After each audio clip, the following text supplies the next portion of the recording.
Hello, everyone. My name is Dr. Rishi Swaroop. I'm from Hyderabad, and we have a very interesting IC on desmoid membrane endothelial keratoplasty. It's called DMEC for Dummies. Basically, we've tried to dumb it down and make it very simple so that this can be something which is useful for the beginner as well as somebody who's already doing DMECs. And I hope everybody finds it useful. We have a host of stellar faculty, and I'll just introduce them quickly. So our IC is called DMEC for Dummies. We have faculty from all over the country. Dr. Rajesh Fogla is one of the pioneers of DSEC in India. He's from Hyderabad, Apollo Health Institute. Dr. Siddharthan K, one of the bright young corneal surgeons from Coimbatore. Dr. Kavita from Mumbai. Dr. Ashish Nagpal from Ahmedabad. All of them are doing DMECs regularly and are prolific surgeons. I'm sure you will benefit from their wealth of experience.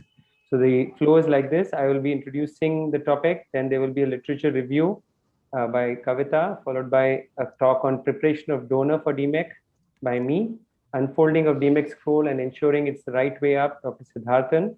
Complications of DMEC will be covered by Ashish, and then we'll have DMEC in tough situations from the expert, Dr. Fogla. And if we have time, we'll have a little bit of discussion in the end.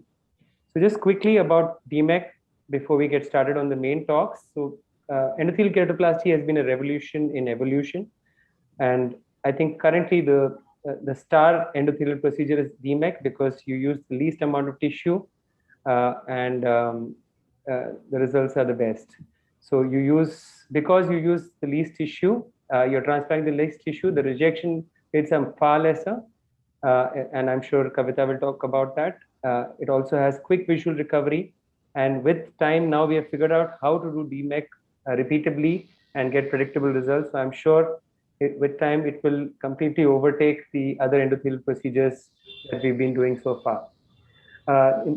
It's important that some considerations have to be kept in mind when you're selecting the donor. Make sure your donors are not too young because otherwise the desmoid is very difficult to harvest in these cases.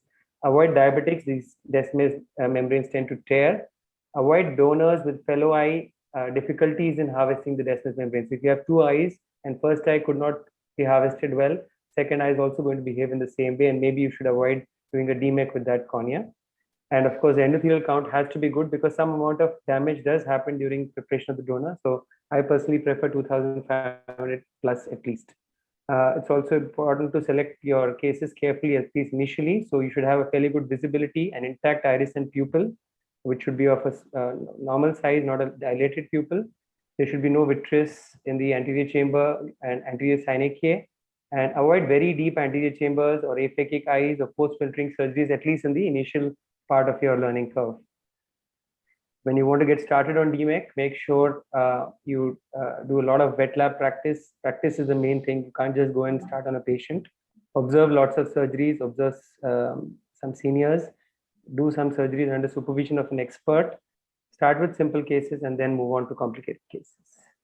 Thank you. Now, I'd like to invite the first speaker, Dr. Kavita, to give us an overview of literature in DMEC.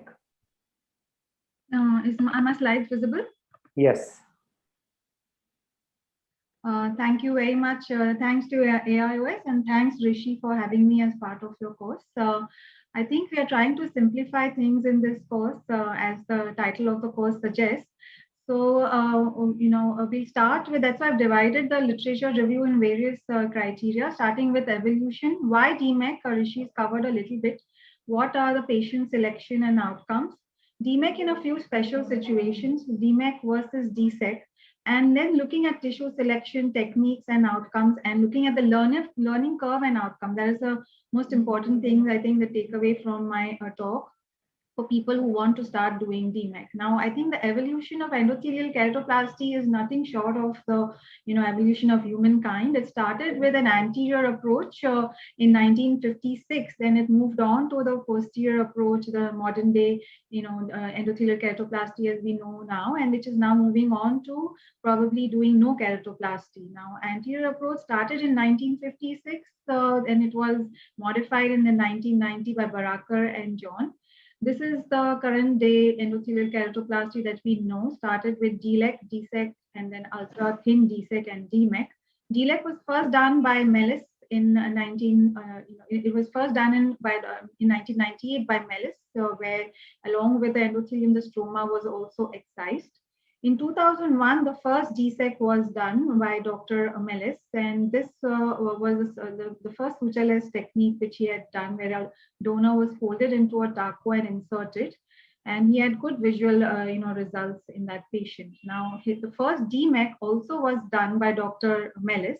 This was in 2006. It was his first human case, a 63-year-old male with Fuchs, where he used a 9mm button, inserted it through a 3.5mm clear corneal incision. He stripped the desmids from the donor, captured it in the injector, and then he stained it with trypan blue and injected it into the anterior chamber. And then he unfolded the tissue as we know now. Now, this was the first case. He had a good visual recovery, at day 1 and also 1 week. Now, moving, when you're moving from DSEC to DMEC, for a surgeon, it may look familiar, and it is familiar to a certain extent, but it's also a whole new procedure. So to answer the question, which Rishi has also answered briefly, that why DMEC? Now, the main reason for DMEC, as put forth by Dr. Mellis and also rightly, was that it's a thinner donor. And because of that, there is minimal to no interface opacification, and that results in a good quality of visual vision. That is the most important, advantage that you get in DMEC, which which will go forward and see how it's compared to your DSEC. And at that point, Dr. Mellis also thought that we are inserting a larger donor, around 9 to 10 millimeters, and so that is definitely advantageous also. And of course, lesser rejection, and that's why DMEC. Now, this was the first human series published by him in 2008, where 10 patients, he found, at that point, he had a traumatic insertion in 3 of them, where there was incomplete folding, graft trap, difficult positioning, and he also had 3 dislocation at 1 week. So if you see, the visual acuity is pretty good at 1 week for almost all of them. And also at 6 months, he had good visual acuity, but he found that there were folds which he saw at 3 months. And he concluded that at that point in 2008, he concluded that, we don't know about longevity, and dislocations are definitely occurring at a higher frequency. Now, that was the time when, of course, DSEC was at its peak, and, we were all doing really well with DSEC. Now, coming from there to now, like looking at the patient selection and outcomes, I think nothing better than to look at the literature again of Dr. Mellis itself. This is his 10-year data. Now, from 2008 to now, he's got a 10-year survival, data of his patients. What he has done in this paper is that it's a review article. What he has done is that his first 25 DMEC cases he has not included in this study, because he feels that could constitute as his learning curve. He's looked at the next 100 patients, 100 eyes, in which 88 patients were taken, and then he studied the various factors like vision, endothelial cell density. And what he found was that at 5 and 10 years, the visual acuity was better than or equal to 20/25 in 82 and 89%, which is very significant, as we would know when in DSEC it's really difficult to get a visual acuity. Now it's very important to see in which kind of patients he had those great results. When we're looking at 89% having a better visual acuity than 20/25, you have to see that, look at his case selection. In fact, most of them are Fuchs endothelial dystrophy, and very few PBKs, and just you can count on your fingers. So that probably may not be similar to an Indian scenario, but this is the point which I thought I just wanted to point out. Here again, this is just showing that in detail, that at 5 and 10 years, most of the patients are actually having a great visual acuity. If you look at pachymetry, compared to pre-op, there is a decrease in pachymetry, but at 10 years, there's a slight increase again in the pachymetry. So, and also the visual outcome, where if there was a dislocation, and in the detached grafts, and if they need to be rebubbled, it was found that final visual acuity really did not make any difference. And there was a statistically significant, improvement in the vision. Cell density, there was an 8% cell loss at 10 years. And in terms of complications, you can see 18% graft attachment, and rejection, which is hardly any rejections in this patient, just about 4 rejections. That's 4% rejection, which is very, very low compared to, the other endothelial keratoplasty. If we look at graft survival compared to 5 years, it's 83% and then 79% at 10 years, which is comparable to all your other, keratoplasty options that we have for endothelial dysfunction.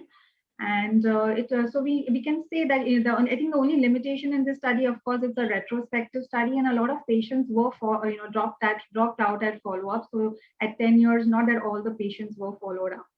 Now, moving on, DMEC in special situations, there are a lot of situations, but considering that this is, a simpler, an article, course for just, simplifying the entire thing, I'm just covering about DMEC in glaucoma, because I think that's something which we are going to see a lot. You look at this 4-year graft survival in patients with glaucoma.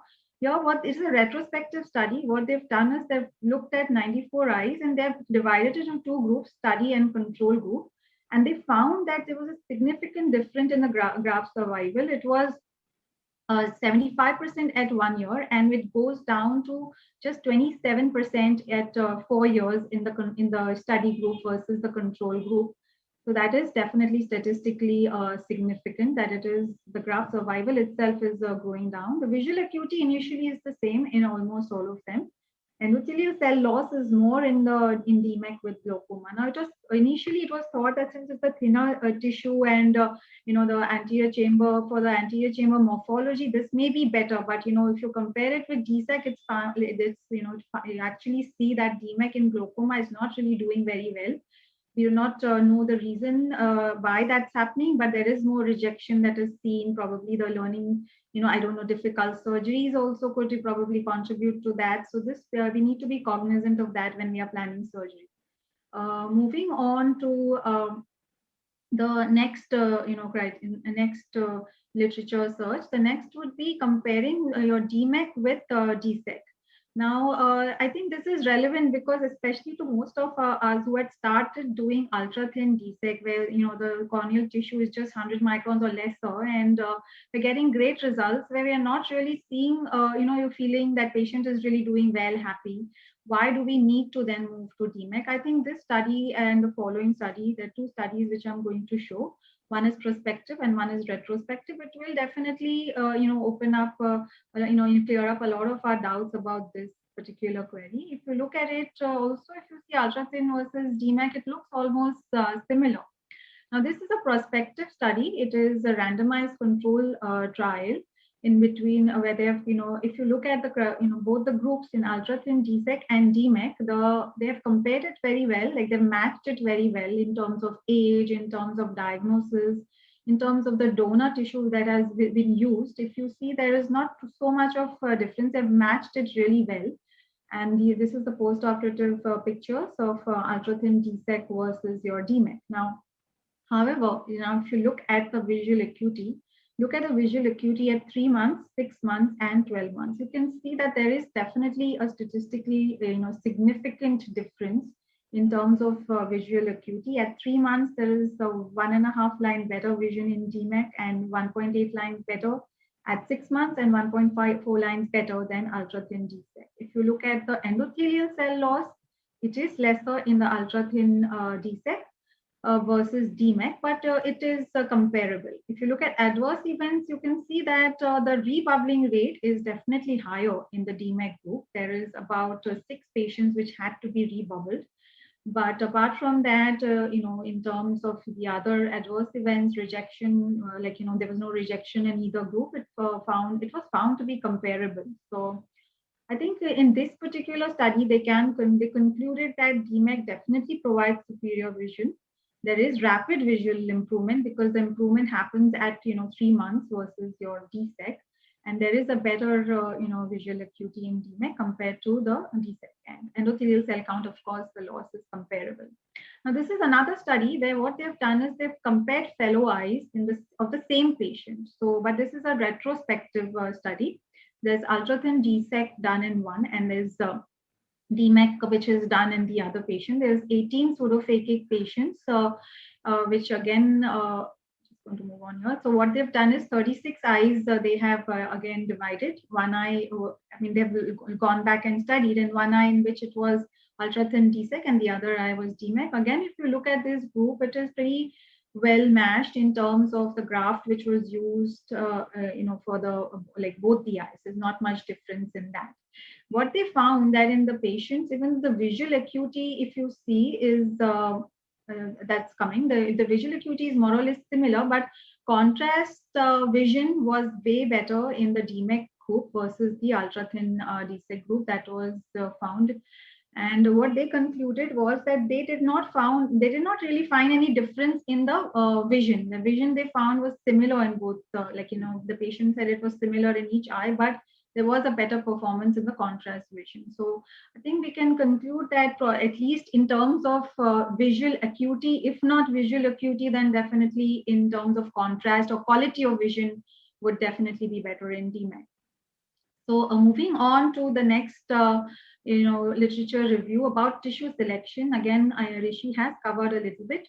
There's a review article which, I've looked at extensively, and, while quoting all of these recommendations, this was about how the donor should be prepared in DMEC. And this is another study in which they have put forward their experience about stripping their tissue in 527 tissues. Now, in donor tissue, like Rishi has already mentioned, it's better to use a donor which is older. If it is more than 65 years, of course, it feels much better if it is non-diabetic. If you're going to use a younger tissue, then it's going to have a tight scroll, which is difficult while doing your surgery. In terms of surgical technique, it's important that you do a partial trepanation. This is, I feel, a very important point, because initially I myself also would like to make a full thickness, and this is such a small point, but it is very relevant, and why I will show you. When you make the first trepanation, you need to do a shallow trepanation of only around 100-150 microns, and for that you need to either you can do it with your regular trefine, but it's better to use your calibrated trefines like these. In these the authors in this article, they have preferred the Moria. Now the reason is that I think this picture will show it very clearly. You can see that when the cut is deeper on the left hand side, some of the endothelium cells are being dragged into that cut. Versus if the cut is superficial, you can see that the endothelium is not being dragged into the cut. Now when that happens, when it's not being dragged, then the chances of it when you're peeling of it tearing is very less. Versus in the first scenario, even if you've gone deeper and you try and peel it, you can tear your endothelium or the desmoids at that point. So these are the trefines which you can use for making your calibrated punches. The Moria punch is great. Kavita will be covering these. Can you just quickly wind up on the literature, because we are a little ahead of time. I just have a minute left, or it's because the timer was for 10 minutes. No, it's been reset. Oh, is it? No, because it shows 10 minutes.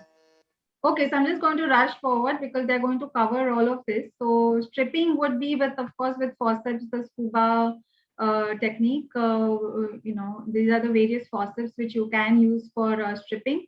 There's a no-touch technique which has been, also been shown. This technique, I wanted to show the Murin technique, where here what he's done is he actually injects air and then he places the endothelium upwards onto this chamber, and he is using, not touching the endothelium at all. He's basically just using the balance, the cannula to separate the tissue, which I thought was interesting. He's also, put forth his results and found that, it's doing really well. The advantage is that the endothelium is obviously not outside, but it's on the inside when he's folding the tissue. Can you wind up, Kavita?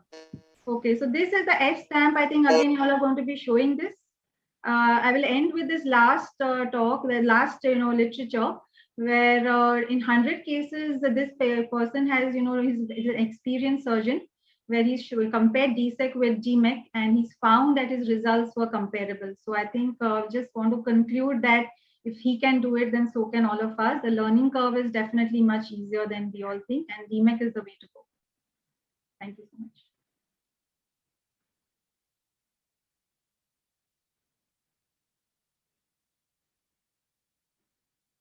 Thank you, Kavita. That was very comprehensive, and you covered a lot of things in a very short time.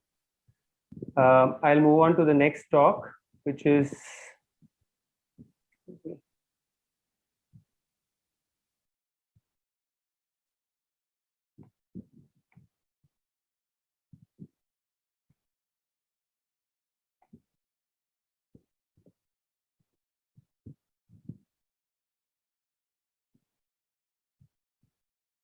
sorry, 1 second. So I'm going to be talking about donor preparation for DMEC. I hope my screen is visible. Yes, it's visible. Thank you. So well begun is half done. We all know this adage, and I'm just going to try and show you why. So when we're talking about donor preparation, one could prepare it in your operation theater, or there are a lot of places where they get pre-stripped tissues from the eye bank. Unfortunately, we don't have that luxury in India yet, but hopefully that will come again. And of course, the insertion of is done in the operation theater. At the loading and insertion is done at the time of the surgery itself. So some of the important instruments that one must have for donor preparation is a good forceps for lifting and stripping the Descemet's membrane. You have these kind of stamps with F, P, or S, basically asymmetric figures, so that you can see the orientation of your graft.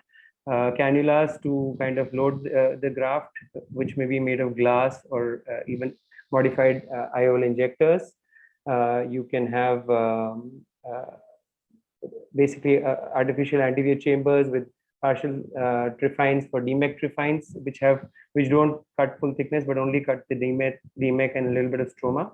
And some eye banks are providing pre-stripped and pre-loaded DMEC tissues, like you're seeing in that vial here, and that probably is science fiction for us right now, but if that is available, it will really make a lot of life a lot easier for all of us. So there are main 3 steps in the donor preparation. One is to lift the Descemet's membrane off the Duas layer, and you can use a variety of techniques. The double trephination technique is the most popular one, but the pioneering technique is the Melis no-touch technique, scuba technique, which Dr. Francis Price has popularized, air bubble assisted, and hydroseparation. I'll just cover some of these in subsequent slides. Marking for orientation can be done if you want to make sure that your graft is oriented the right way, and then loading of the device of the Descemet's membrane into the cannula and injector. So I'll just cover the preparation of the donor. It's a good idea to mark the anterior surface of your condylar rim so that it will help you center your trifine whenever you want to cut. So you make a mark on the anterior surface, and then you put the graft endothelium side facing up in your Teflon block or whatever the base of your trifine, which you DMEC trifine. So initially, this is the technique which I use, which is the double trephination technique. So a large 10 mm trephination is initially done just to kind of cut the Descemet's membrane, and then you stain the edge with trypan blue so that you can see the edge. The next step is to kind of just free up the edge like so. So you can use a Sinskey hook to kind of just go all around and lift that edge up, as is being shown in the video here. Then you basically go to the stripping. So you can use any non-toothed kind of a forceps, preferably something which is a larger tip. So you can grasp the Descemet's membrane like so, and under fluid. So you can use either the medium of the tissue or balanced salt solution, whatever you want, and gently kind of keep stripping this. And as you're stripping, make sure you observe the detachment line, and if any point it is kinking, at that point there is an attachment and it might tear and you might develop something like a horseshoe tear. So keep an eye on that particular line. Go slowly. You can use 2 forceps also, or you can use 1 as in this case, and you strip only about 60 to 70%. Don't strip the entire extent. And once this is done, you just kind of lay it down like so. and you can stain this detached Descemet's membrane. So you can differentiate the detached from the non-detached Descemet's membrane. After you've done that, you lay it back, and then you can kind of make a window on the other side. I'm sorry, that video has kind of run through very fast. So you can make a little trephination with a 3 millimeter kind of skin biopsy trephine on the remaining stroma in the area where the Descemet's membrane has been already stripped. So you make a little window, and then you invert the corneostereal button as is shown here, and you lift that little window up, and you can put a mark. So here we are putting an F mark. You can use a Sin's cube which is stained, or you can have a marker which is already ready. So you can use any asymmetric alphabet like P, F, S. Don't use an O, because then that will look the same from both sides. After you've put the cap back, you invert the tissue again, and then you basically have to refine it to 8 millimeters or 8.5, whatever is the size of the final DMEK graft that you want to put in. Using ideally you can use a partial thickness refine which is specific for DMEK. After that, you stain the Descemet's membranes. After that, you kind of strip and detach the rest of the Descemet's, and then you stain it for about 1 to 2 minutes with trypan blue, and then you load it into the injector. In this case, we are using a glass cannula to load it, which is a DMEK cannula. After you've done this, you basically need to insert the donor, load the donor. I just showed you that thing. So you can do either a push-in technique or a pull-through technique. Push-in is you use either a tube or a cartridge or a cannula, or a pull-through, you can use a forceps along with an anti-chamber maintainer, which I will just show. So that's the technique which I use. I'll just quickly cover some other techniques and innovations which can give you a mild overview. So this is the no-touch technique popularized by Melis. I've borrowed this video from Dr. Jagdish Reddy at LV Prasad. So essentially here what we're doing is we take the corneostereal button, remove all the iris tissue, and then basically you're detaching the edge of the Descemet's membrane from the Schwalbe's line. So you go just beyond the trabecular meshwork with a hockey stick blade, and you kind of apply vertical pressure, and you gently detach the edge like is being shown here under fluid. Once you've detached some some circumference of that Descemet's membrane edge, you kind of put in trypan blue to stain that edge, and then you complete this circumferentially all around. If you have some attachments which are not coming off, you can even use a curved scissor like so. And then once you have detached it all around, you basically grasp with the non-tooth forceps, like a suture tie forceps, and you kind of detach the whole thing completely. After that, you can kind of refine to the desired size, either on the corneal stroma itself, or you can transfer it to a contact lens and do it if you want to use the stroma for a DALC or something like that. And rest of it is similar. You just kind of lift the entire cornea off and then load it into the injector like was shown earlier. Scuba technique is the technique described by Francis Price et al. And basically this is scuba stands for submerged cornea using backgrounds away. So first step is scoring all around circumferentially using like a non-sharp kind of instrument, and basically then the cornea is submerged in the corneal medium, and using the background light like a retro illumination in the chamber of the cornea, you can get this kind of a background glow which will help you see the edges of the Descemet's membrane and where it is stripping, etc. So that red glow essentially will help you visualize very well. One of the things you have to do is you have to tilt the microscope in such a way that the reflections don't come in line. So you have to kind of make it a little non-coaxial to be able to do this appropriately. The trifold technique has been popularized by Massimo Bussin, in which basically he is essentially not kind of just stripping the entire Descemet's off. He is folding it over into a trifold like is shown in this particular video. So he's basically making sure that it is loaded the way you want it to go in the cartridge. And you basically pull it through using a forceps onto a contact lens. And then load this into a IOL cartridge like is shown here in the video.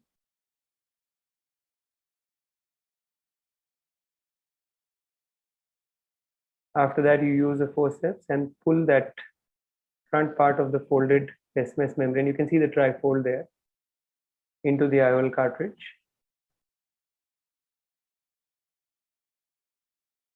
And then you put this kind of a plunger to make sure that it doesn't go back. And under anterior chamber maintainer, you can put this inside the eye and pull it through with the forceps. So this is the pull through maneuver that I was talking about. And you have to keep holding on with that forceps and tapping on the surface to make sure it's unfolded. Whoever's audio is on, please mute it. And make sure that anterior chamber is on, and you keep tapping till it's opened up. Don't release the forceps, otherwise then it will get folded the wrong way. The hybrid DMEK was basically a technique developed by Professor Donald Tan from Singapore, in which basically he's modified the DSAEK technique and he's doing a DMEK in the same way. So the tissue is pre-cut just like in a DSAEK, and Descemet's membrane is basically pre-dissected, but it's not lifted off from that inner layer.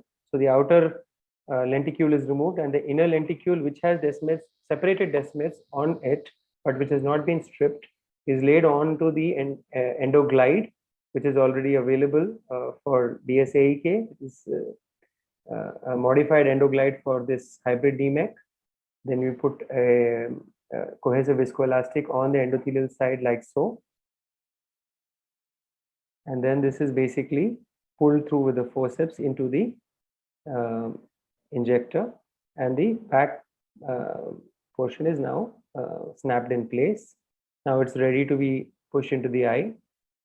So again, anterior chamber maintainer has to be there. It has that little platform which was there in for DSAK also.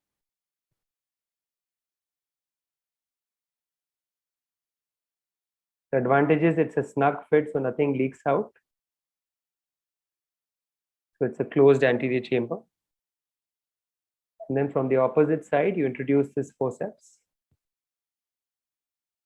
which gently grasps only the Descemet's membrane. So you have to make sure that you don't take the entire tissue, but only the Descemet's membrane.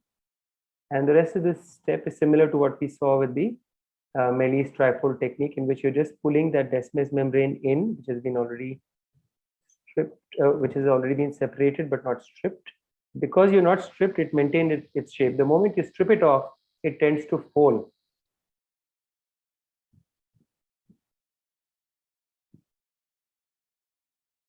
And the anterior chamber is currently anterior maintainer is currently off, and you then, after you've taken it off, you just switch it on, and under the anterior chamber maintainer, it opens up nicely.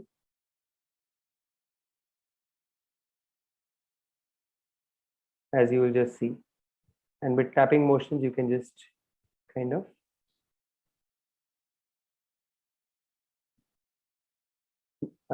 open it out, but don't release it till it's completely unfolded. You can even introduce a bubble of air underneath. Hydroseparation is basically another modification of the Melis technique, in which you're separating from the Schwalbe's line. You're getting a little passage into the anterior pre-descemetic space, and then once you found that space, you can inject any fluid.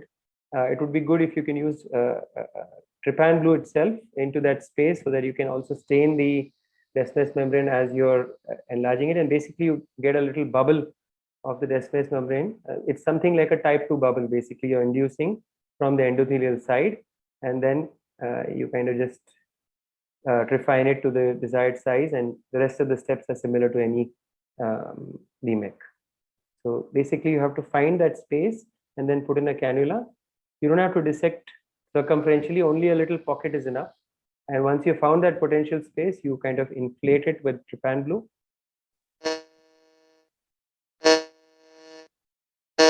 That should do the job. So I'll just show this little innovation by one of our course instructors, Dr. Siddharthan, and various others have also done these kind of innovations. So these are homemade DMEC injectors. So you can use an IOL cartridge like he's showing. He's using an Alcon cartridge here, attaching it to the IV tubing, and that is then attached to the syringe. So the silicon part of the IV tubing is used, and you can use the IOL cartridge, IOL tray to just act like a petri dish also to load, and that essentially is a very low cost DMEC injector. Finally, I'll just show this little innovation by Dr. Fogla, which is I think a brilliant innovation. He has a special coronet donor preparation device, which is a backlit LED light, which helps you to essentially see the Descemet's membrane very well. So similar to what you see in the scuba technique, but this light is a much brighter light. I'll just quickly take a few seconds more to show this video because it's really beautiful. So after he's refined, he's just staining it. And you can see that all the steps are very beautiful. You can see the edge being detached. And then the stripping, the visibility is superior to anything that I've seen. And the rest of the steps are similar, the mark, and then the rest of it is being removed, the peripheral Descemet's membrane, and then the peeling, staining, and then this is then loaded onto the DMEC cannula. So that's about donor preparation, and I invite the next speaker to give their talk.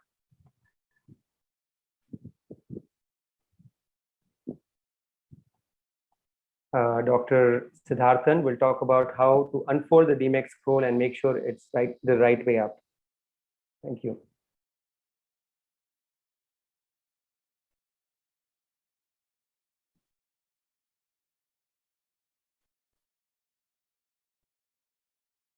Rishi, it's visible? My screen is visible, Rishi? Yes, it's visible, Siddharthan. Okay. So good afternoon to everyone, and thank you, Rishi, for calling me for this wonderful session. So my talk is on unfolding the DMEC scroll and making sure it's the right way up. So you saw how Rishi was able to show you how the graft is prepared. So each and every step in DMEC is very, very important. So this is my very favorite slide. I usually put it in most of my talks here.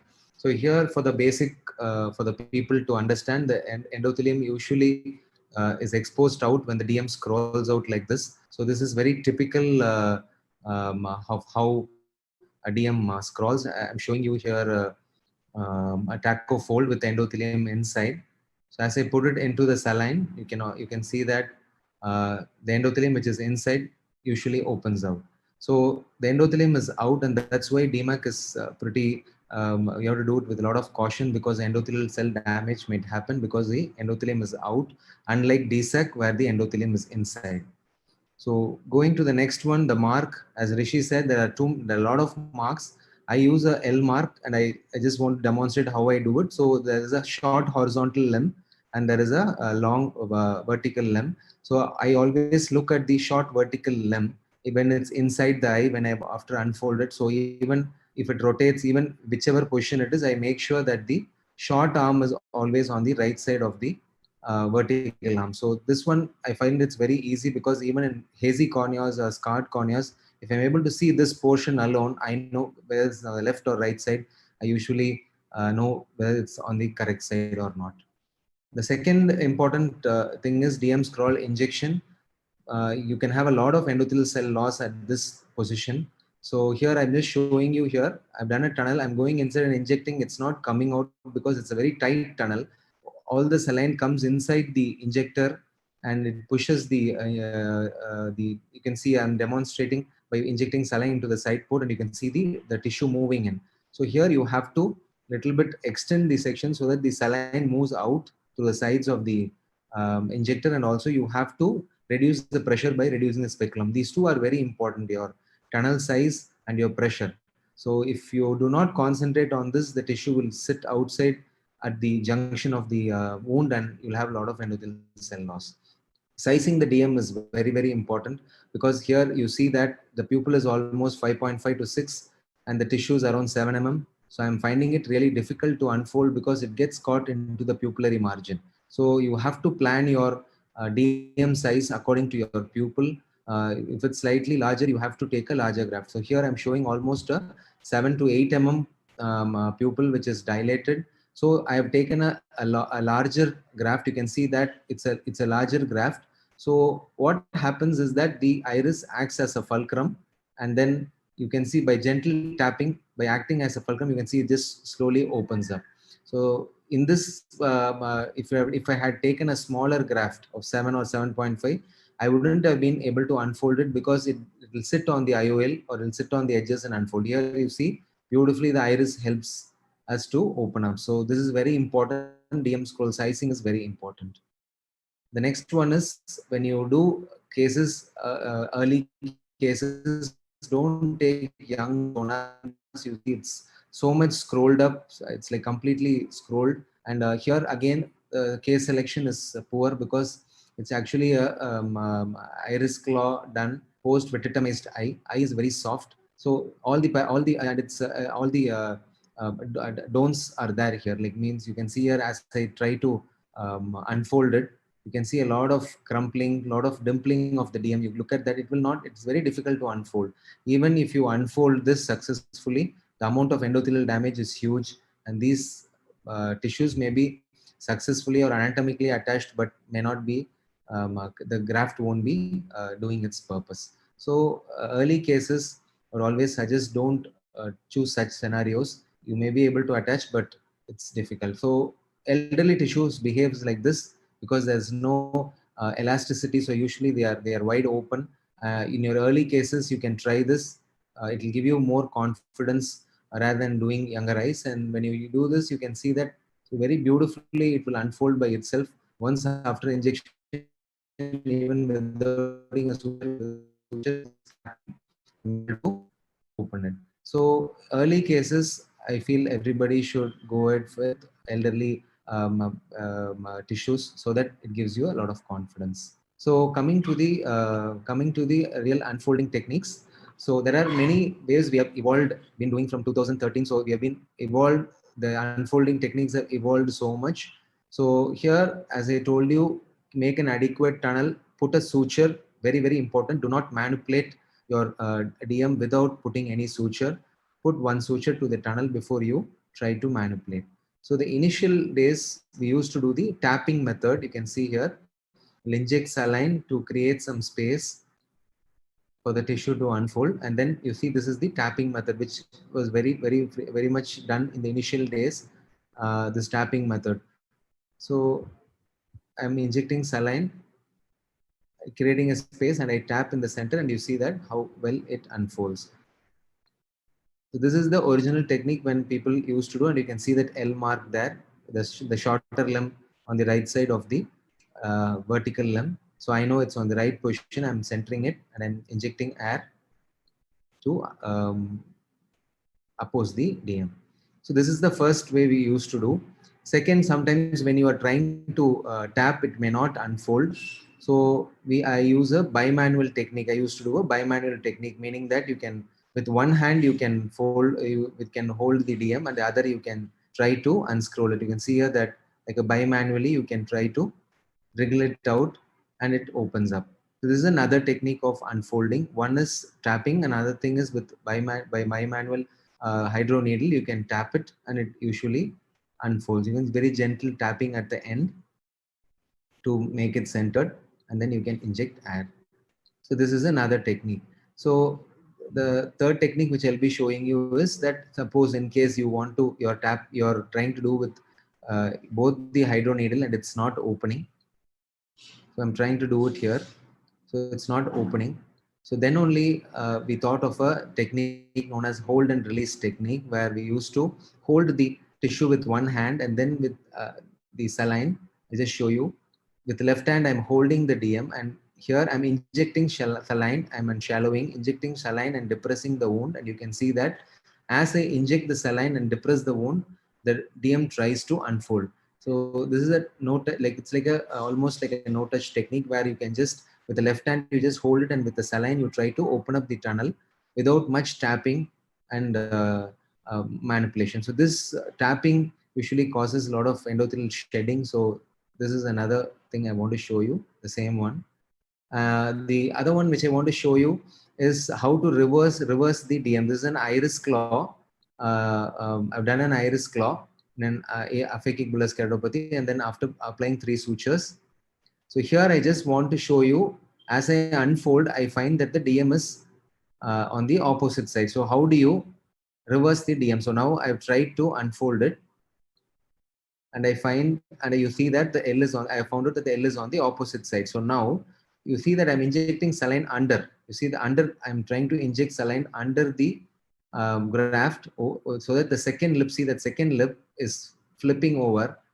And as you keep injecting saline, you see that the inner lip flips over. So this is very important when you have a wrong side scroll down, eye is very soft, vitrectomized eyes. I try to hold with one hand and then inject saline over the under flap and try to open it. I'll show you once again. Here the same, another case here. I'm trying to unfold it. So here you can actually see that L is on the left side. You can see that the L mark is on the opposite side. So again, I'm injecting saline. I want to show you.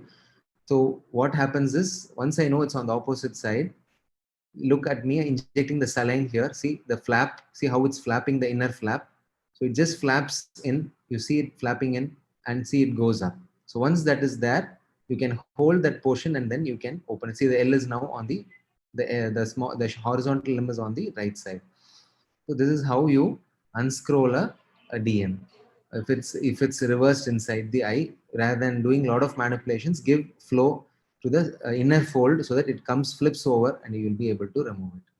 So I'll just show you a few unedited videos of the hold and release technique, which is now what we commonly use. As Rishi showed, a homemade injector. So once I take it in, this is how I take it into from the IOL tub. And once I inject it here, so I'll be showing you a few hold and release ones, so that it's so that beginners can look at it twice or thrice, so that it will be easy for them. So you can see here, I'm trying to push it to one side. Hold with your left hand, right eye. I'm injecting saline as well as shallowing it, injecting and saline and shallowing it, and it usually opens up. So gentle taps are done, and you can see that the graft is folded very well. So here the manipulation is very less, no violent or vigorous tapping. So it usually very smoothly the DM unfolds. So another point what I want to tell you is always make it horizontal. If it is vertical, it is very difficult to unfold. Always try to push it horizontally, so that you can have control by unfolding it or by doing it over the tunnel. Like in the tunnel, when you shallow the tunnel, the DM will unfold. So as you see here, I'm just pushing it towards this horizontally towards the center. Left hand keeps holding the DM so that it doesn't come out, and then I try to position it.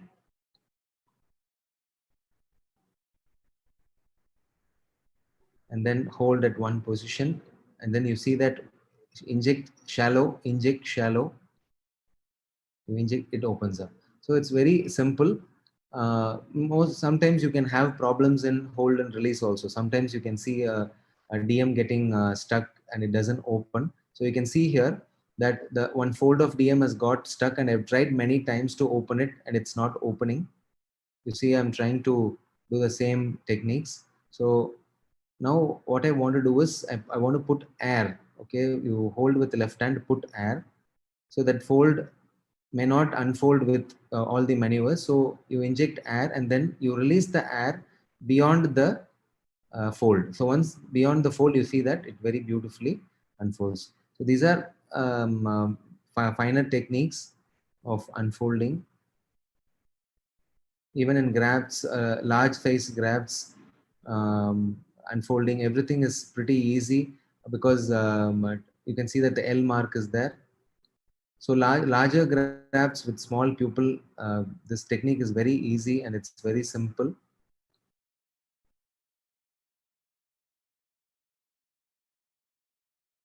I'll show you. This is again I want to show you with hold with the left hand, inject saline, shallow, inject saline, shallow. See how beautifully it opens. So this is a technique which now we use so that your surgery is very fast and it gets over at a very short time.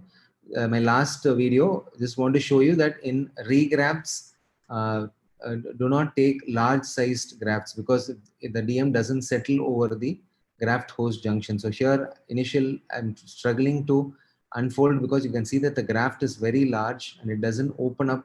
It's very tough, and because the graft host junction is irregular in that area, the DM going and sticking probability also is very less. So generally in all these grafts, better to take a smaller graft. That's how nowadays I do. I take the graft smaller than the graft host junction so that it's easy to unfold, and also it is very, because there is a graft host junction ridge, it is very well restricted with the ridge with good centering. Thank you. Beautiful videos, Siddharthan. Thank you for the lovely talk. I think a lot of people would have gained many quick insights from those videos and will certainly improve their DMEC surgery because of that. I now invite the next speaker, Dr. Ashish Nagpal, and he will be talking to us how to deal with complications, which is one of the main reasons why many people fear DMEC. So he's going to tell us what can go wrong and how to deal with that.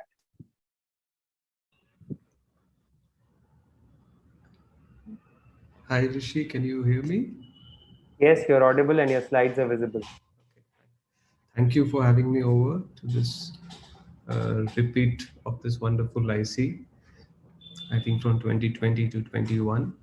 And so what we're going to cover in the next 12-13 minutes is about the complications. We have seen some wonderful ways to handle, but I think there will always be so this is the basic list. I've just divided it into a little basic of intraoperative complications and post-operatives.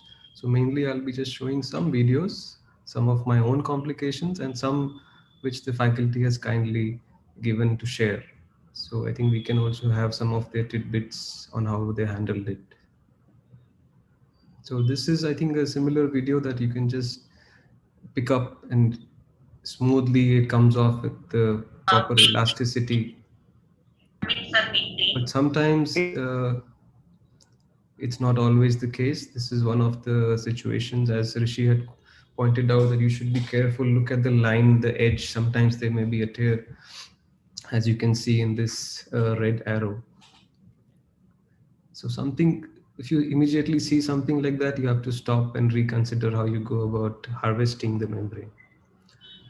This is one collection of a few pointers from Dr. Siddharthan that he has faced sometimes, as you can see in this harvesting in his learning curve, that you can pull, and sometimes it may just, the desmoids may be so friable that it may just tear off, as you can see. And then it becomes difficult to get an intact membrane.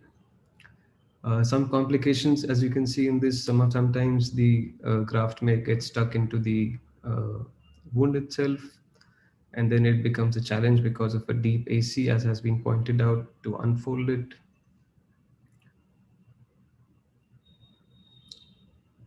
And sometimes the visibility, because of the pre-existing corneal edema, is too much. It's very difficult to help unfold the graft, and sometimes it may just pop out.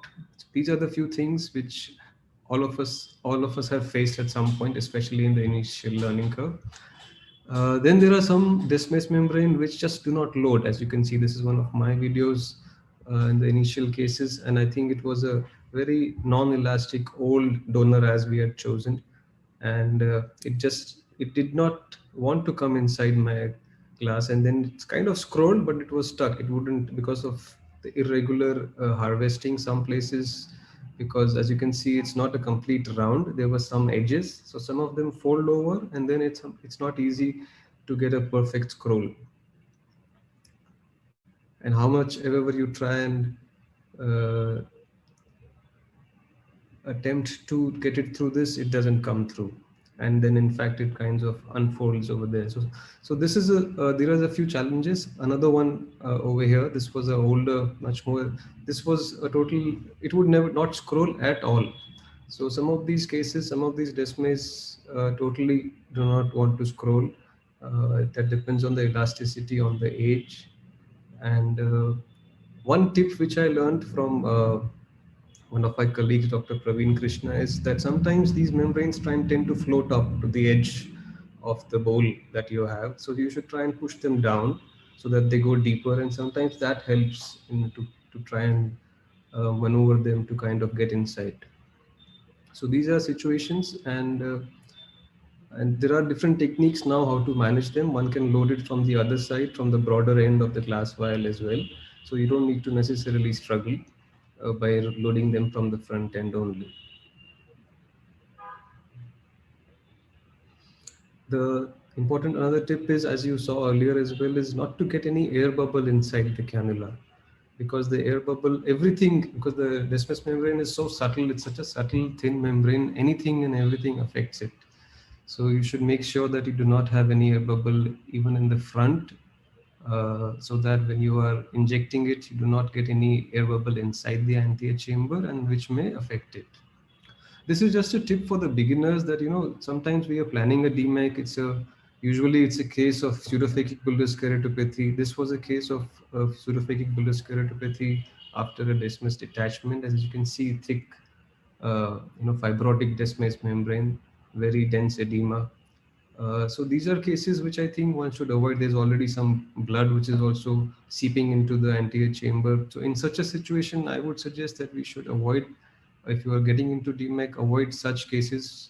Go in for a little less edema and much more cleaner cases, which has already been pointed out. So this is like a perfect scroll, and these are cases sometimes when it just goes in and unfolds so smoothly, as if you almost feel like you're Dr. Fogler, that it is behaving so well. So, but this is not always the case.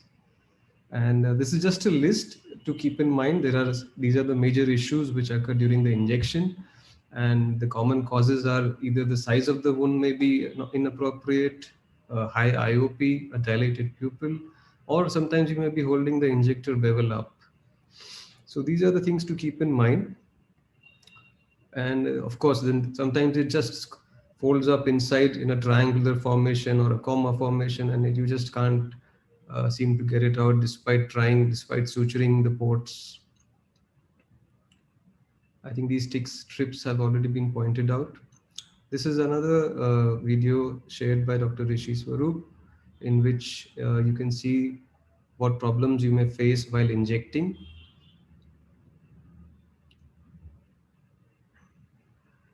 So this is a very smooth insertion. Rishi, if you want to come in and... Okay. So here again, as you can see, because of the difference in the pressure, sometimes the membrane will tend to stay in the wound itself. It would be edging. So you need to judge that. That comes with a certain amount of time that you need to balance the pressure. You need to release some aqueous before you inject. And this is one really scary video shared by Dr. Fogler. He has it on YouTube as well. And I think the video is very self-explanatory. As you can see, something is starting there. You can see the red. The graft is already inside. And now there is some bleeding which has started from the peripheral iridectomy. And it doesn't seem to stop despite the best of efforts. I'll just go ahead, I think. So, and as you know, bleeding, the fibrin formation, everything can impact the whole surgery itself. And as in this case, as you can see, we decided to remove the graft. So these are some scary complications which can occur. So just a few tips. One is that as you are starting off initially, I think please take care of the oozing from the blood from the wounds, because some of it may go inside and form a fibrin which will prevent the unfolding of the membrane. Second is to suture. Initially, I think don't go with the sutureless corneal component surgery. Do take 1 or 2 sutures so that your maneuvers are much more simpler. Avoid air bubbles, because that unlike DSEC, sometimes it will affect the unfolding in many ways, which you don't realize. It may go under and turn it upside down. This is just some of the complications which I just picked up from, which were very interesting, from Dr. David Rootman's YouTube channel, in which you can see these are the initial cases posted around 4 or 5 years ago. Some of these things, challenges which do occur, especially in the initial phase when you're not careful of a certain few steps. So in this case, we need to be sure that the bevel is not up. If the bevel is up, the graft will definitely not go inside. Sometimes it may just escape despite your being in the wound. It will find a way out. This again is because of the high pressure inside the anterior chamber. And sometimes you may find the graft going behind the iris itself. As you can see here, if there is again a pressure difference between the anterior and posterior chamber. And sometimes it can go behind the IOL itself. This was a combined case. So these are just a few videos which are very interesting. So I put them up here. So coming to the, so just a small list of intraoperative, some post-operative stuff to keep in mind. I think the main would be the immediate air management and the pupillary block. So I think the most important part here is to have a inferior PI. I think that takes care of all these complications. But once again, I would say it's important to learn, because we don't give too much importance to the PI. As you can see here, I have a huge oval PI. So I think one should figure out the way of the most atraumatic way in your hand. Some people prefer to use the cutter with a high vacuum and a very low cut rate. Some people like to use scissors. So you can find your own way and practice it in some of your maybe other cases before doing it here. And again, if there is a lot of oozing or bleeding, one needs to make sure that you put some air bubble inside and make sure that it is not blocking it. Some of the minor complications are like some of the folds or striae which may occur in the periphery. Most of them do not cause any problem to the visual axis. Sometimes there will be a peripheral detachment. The membrane may be attached in the center, but there would be a peripheral detachment. You don't need to immediately go in and do a rebubbling. Some of them clear up, like in this case, with time. So you can keep them under observation, inform the patient.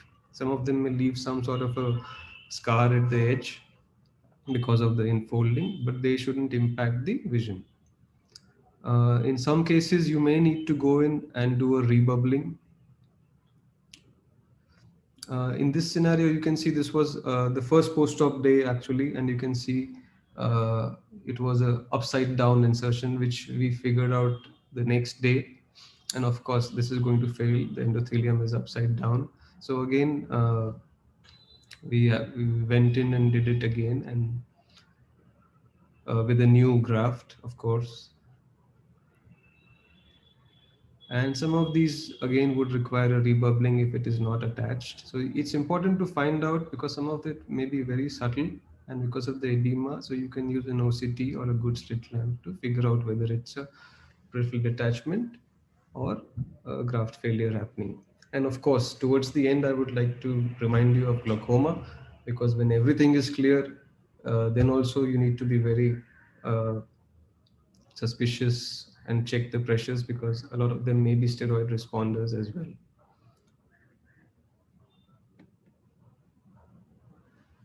And of course, towards the end, I think late endothelial failure, rejection rate, as we know, is less, around 1% or so. So hopefully we won't see much, keeping our fingers crossed. Thank you very much. Happy demaking. Thank you, Ashish. You finished ahead of time. So you kind of given us some time for discussion. I think you managed to scare a lot of people away from DMEC with your scary videos, but I think I can speak for all of the people who are instructors in this course. DMEC does have its learning curve, but once you're past it, it's a very rewarding surgery, and you just have to hang in there. Like I remember one very nice thing which Praveen Krishna said, that the learning curve is like a W. You go down, you get good, then you go back down, and then you get better. So don't give up on the procedure, and I think that will kind of help us sail through this learning curve. So after seeing all those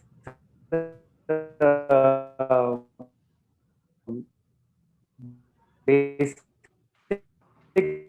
of DMEC and also some of the difficult cases of DMEC. And these are only done after you've done a certain number of DMECs. And we have nobody better than the expert, probably the one who has done maximum DMECs in India, Dr. Rajesh Fogla, who will talk to us about how to deal with these challenging cases and come out on top. Thank you, Rishi. I think most of the points have already been covered very well in this interesting session. I shall just try and see if I can cover some additional points. We know that currently DMEC is the preferred technique of endothelial keratoplasty, and it results in faster visual recovery and a reduced risk of endothelial rejection. This is a nice paper published in Clinical Ophthalmology 2019, where they did a survey among people who had completed the course with Dr. Mellis.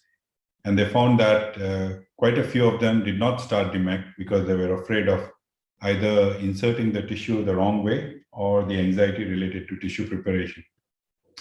We know that if you fail to prepare your tissue, it results in a loss of the tissue, and you have an additional cost of a second tissue. Well, look at this case. This is a patient where we have been peeling, and as you are going ahead, I felt something was abnormal, did a trypan blue staining, and I can see that there was a horseshoe tear. So I started to peel from the opposite end to try and complete. Seemed to work, but again, you can see in the periphery, there is some abnormal movement. We did manage to stain it and do the 8mm punch, but you will see that there are peripheral tear extending to the center. After staining it, this is how the tissue was, loading it from the wider end.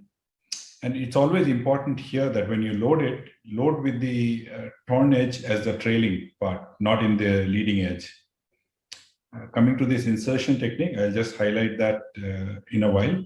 So you can see that we have inserted the donor scroll into the eye. It's important that you secure your wound, and using 2 cannulas, you can create these fluid waves by tapping in different parts of the cornea,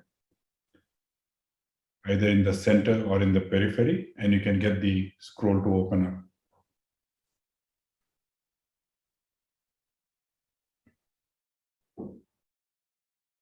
So you don't have to do very vigorous tapping, just gentle tapping and releasing fluid from the side port, as what Siddharthan was trying to show. You can get the folds to open up. The area where you have the tear may require a little bit more manipulation, and you can stabilize the donor tissue with 1 cannula so that it doesn't move with the external tapping that you're doing. But you can see that now this part is opened up. That's the large tear you can see. You can see the F stamp, it's in the right orientation. You do peripheral tapping to center the graft, and then once it is in the center, you go ahead, put a large air bubble, and that's the end of surgery. So that's the patient. You can see in the early post-op and late post-op, the clear cornea. So even if you have a torn donor, it doesn't affect the outcome. This was a case where we literally had like an orange peel tear, and so we had to sacrifice about 40% of the graft. I had already stripped a 9mm area in the post. So, but we went ahead, we performed it like a hemi-DMEC. So you can see that's the donor tissue, which is about maybe 60%. We had to look at the edges, the way they curl, to ensure that the orientation is in the right way. And once it's fairly covering the pupillary area, we went ahead, placed the air bubble to complete the surgery. Now, this is how it was in the early post-op. The dotted area indicates where the graft was. And post-operative at 1 month, I was expecting some peripheral edema, but I think there was good endothelial migration. So we ended up having a completely clear cornea. Rishi already spoke about this illuminated device. In terms of donor insertion, we use glass or plastic injectors, and we have seen you can load it from the front, load it from behind. One point I wanted to make to Ashish is that you can load from the tip, but remember that there is a shearing force at the edge of your tip of the injector, which can sometimes take away endothelial cells because the endothelial cells are on the outer side of the scroll. So it's always better to load it from the wider side when it will be atraumatic. Now, when you are doing a DMEC, what I learned over the years is that when you put your inserter into the eye and you inject fluid, because these are all fluid-based injectors, what does the injection of BSS do? It basically increases the depth of the anterior chamber. And if your donor tissue has not yet gone into the eye, the formation of the anterior chamber also increases the intraocular pressure. As Siddharthan had shown that if you have a tight incision, you inject a little bit of fluid, the AC forms very well, and then you find it very difficult to get the donor tissue into the eye. And if you make the wound a little larger and then you inject the fluid, you will find that as the fluid leaks out, sometimes the tissue also will have a tendency to try and escape from the same path the fluid is leaking out from. And when you're injecting the tissue faster, especially with a injector with narrower tips, the fluid flow is very fast. And in that, at that point of time, when you inject the tissue in a deep anterior chamber, the orientation of the tissue is usually not maintained.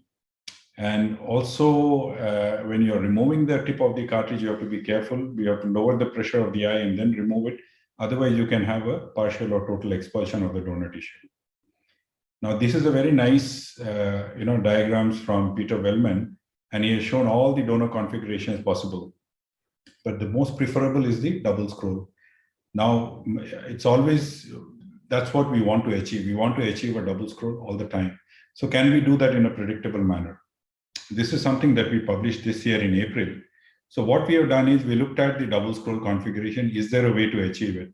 So what we realized that when you load the tissue into the wider part of the injector, you can move the column of fluid back and forth. So when you push the tissue away into the wider part, it opens up the scroll, and as it tends to curl again, it can go into a double scroll configuration. So we did that for donor tissue between age group 50 to 65, and we found that in about 85% of the donor tissue, we could help achieve this double scroll.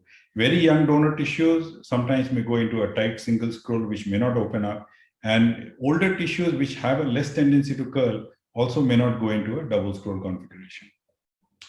Now, to overcome this problem, what you have when you're injecting the donor tissue, what we try to do is use an AC maintainer, connect the AC maintainer with the flow on, then you insert the tip of your injector into the eye. So this gives you enough space to introduce the injector into the eye, and then you can rotate the tip so that the open end of the DM scroll is facing towards you and not towards the iris. After which you stop the flow in the anterior chamber maintainer. Then you ask your nurse to disconnect the AC maintainer from the IV tubing. So now the AC maintainer is acting like a conduit, allowing the fluid to flow out of the eye from the anterior chamber. And now when you inject the donor tissue into the eye, there is a unidirectional fluid flow, as shown in this, what experiment we did by injecting trypan blue during cataract surgery into the eye. And you can see that the same AC maintainer, which is disconnected from IV tubing, allows the trypan blue to go out of the eye. So here you can see that as I'm inserting the donor, there is no counter pressure. The donor tissue insertion is very smooth. And also when I'm removing my tip of the cartridge, because the pressure in the anterior chamber is low, there is no tendency for the tissue to rush out. And because the chamber is slightly shallow, the double scroll configuration is well maintained. And then to unfold it, you really don't need to do too much manipulation. As all DMEC surgeons would agree that if you get into a double scroll configuration, the unfolding does not take too much time. So in this series of 20 eyes that we did, the average unfolding time was less than 4 minutes.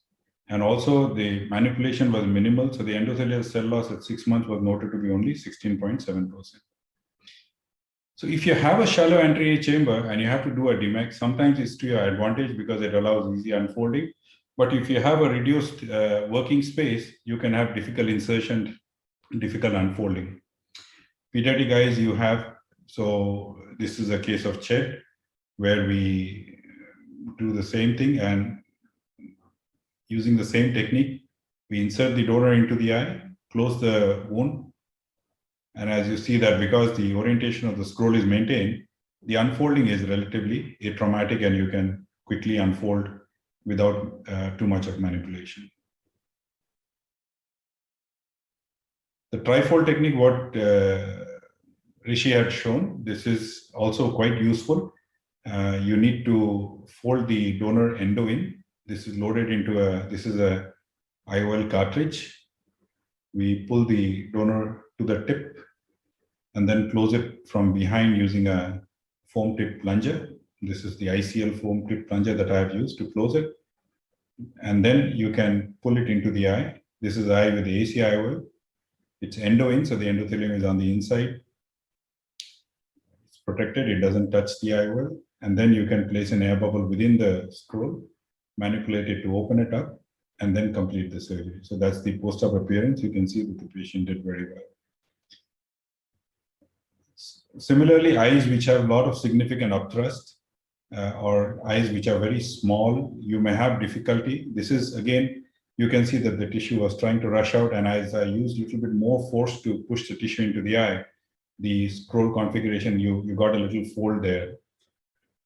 And this is what happens when you try to inject tissue forcibly. You can get this triangular fold or the origami fold. And to get this fold off, you have to deepen the anterior chamber and you have to tap at the area where you have the origami fold. The rest, so once you open it up, rest of the unfolding was as usual. This is again a patient, one-eyed patient, multiple glaucoma surgery, tube done, 360-degree peripheral anterior synechiae. So when we took the patient off for surgery, not very sure exactly what we will be doing. Didn't want to do a DSEC because there is not enough space. The recurrence of synechiae would be more. So we, using patients, we released the synechiae, then did the DM stripping. And when we tried to form the anterior chamber, it was really difficult. The air bubble was not remaining. So we decided to do a single port pars plana core limited vitrectomy, provided the irrigation from the front, and just did a limited core vitrectomy. And now you see that after that, you're able to keep an air bubble in the anterior chamber with relative ease. We did the tube trimming after this. We went in, trimmed the tube using micro scissors, prepared a graft, endo in, 7 millimeter in size. And you can see keeping the AC maintainer flow on. We pull the donor tissue into the eye, endo in. And however, at this point of time, when we were trying to unfold it and we were tapping it, it was almost unfolded. We realized that again, the pressure had built up, possibly from the aqueous misdirection that had occurred while this process was going on. So putting an air bubble was again difficult. So we had to do a little bit of vitrectomy again, after which we were able to put the air bubble in comfortably. So that's the post-op appearance early and at 1 month. And you can see on the shine plug image as well that the anterior chamber is well formed. So we had a good visual recovery of 6-12. Post-keratoplasty sizing is very important. Sometimes you think that DMEC you can put in oversize, but then inserting the donor itself can be oversized. It can be a little bit challenging. So here you can see that we have a graft that's slightly, because it's a large size therapeutic graft, so we try to match it with that size, and then you find that you have difficulty. So you can just nudge it in and secure your wound and then complete the surgery. If you have a very deep anterior chamber soft eye, you can place a small air bubble within the scroll, and then you can use that small air bubble as an instrument to assist you in the unfolding of the donor scroll. So this is quite useful because you cannot use the other principles in vitrectomized eyes with deep anterior chamber. You cannot, release fluid, shallow the chamber because the lens iris diaphragm does not move up. So then you have to have something in the front that can allow you to unfold to unscroll the DM scroll. So you can see that, but it's important that once you have unscrolled it, you should not quickly remove that air bubble. This should be very gradual in a graded manner, because if you quickly remove it, you'll have the peripheral edges scrolling back again. And then you can go back below the donor scroll and place a large air bubble to complete the surgery. Again, putting an air bubble, always put a small air bubble first, and then go in, enlarge the bubble. If you try and put a single large bubble right in the beginning, sometimes that bubble can displace your graft. Yeah, I think we are. You can take a few more minutes. We have time. Yeah. So this is again, similarly, this is a post-trab vitrectomized eye, similar unfolding. So these are all challenging cases where usually in the all presentations, you will see that they are contraindicated. You should not take up in post-trab vitrectomized eye. But similarly, in those kind of cases, if you can get it in a double scroll configuration into the eye, then the rest of the unfolding can be quite easy to perform. And you should not be in a hurry to try and tap. You should always place your graft into the eye, secure your wounds, and then try to observe that when you are doing your tapping, what's happening to the graft. You should be able to do a calculated tapping. So here you can see that as we are tapping, we are also looking at the eye, we are releasing some fluid, tapping. So you can see that this is again an unedited video showing you from the time of insertion that we haven't done any. So the problem in the learning curve is that you do too much. You put your graft in and then you are, without observing what's happening to the graft, you are making so many maneuvers that the graft is actually unable to, retain the original unfolding that it had produced. Intraoperative bleeding, Ashish had shown this video. So this was a surgery that I was supervising abroad, and the surgeon was performing it, and the PI was also performed. And here, because of too much of time spent in trying to unfold, the Decimex was also losing its stain. And then during that thing, shallowing of chamber, deepening the chamber, and manipulating, it's possible that the tapping also occurred close to the PI where it was performed, resulting in dislodgement of the clot and rebleed. By the time I could, take over and do that, there was significant bleeding. So we tried our best. We were unable to manage this situation. So I think if you do have a bleeding, you should try and, see that to control the bleeding, to try and put an air bubble in the anterior chamber, because air is the best way to secure the bleed.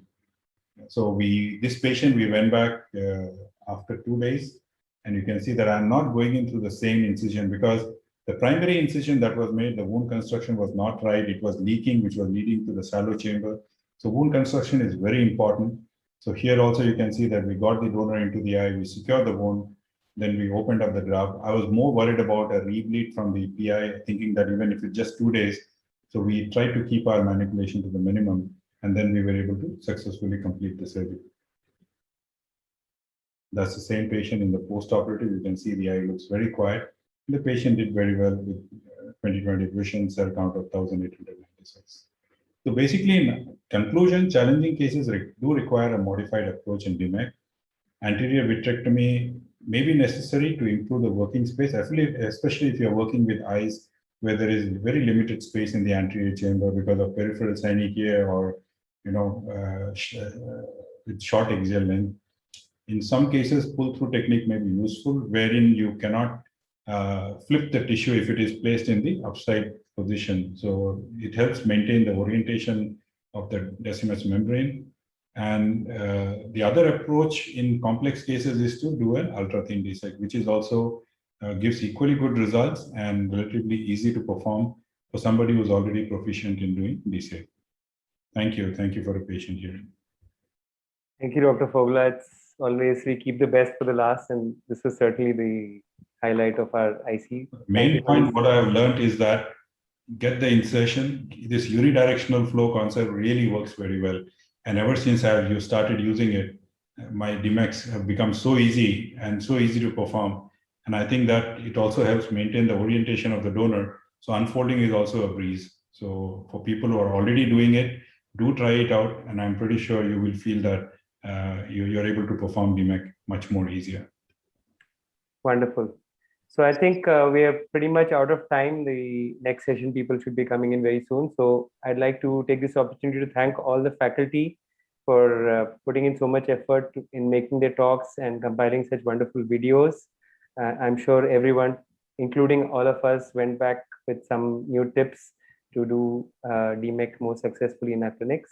And the audience, we can't really see you, but we hope lots of people have seen this and benefited from this session. Thank you to the organizers as well. Thanks, everybody. Thank you. Thank you, everybody. Thank you. I'd like to thank all the speakers too. Thank you for being on time. Thank you.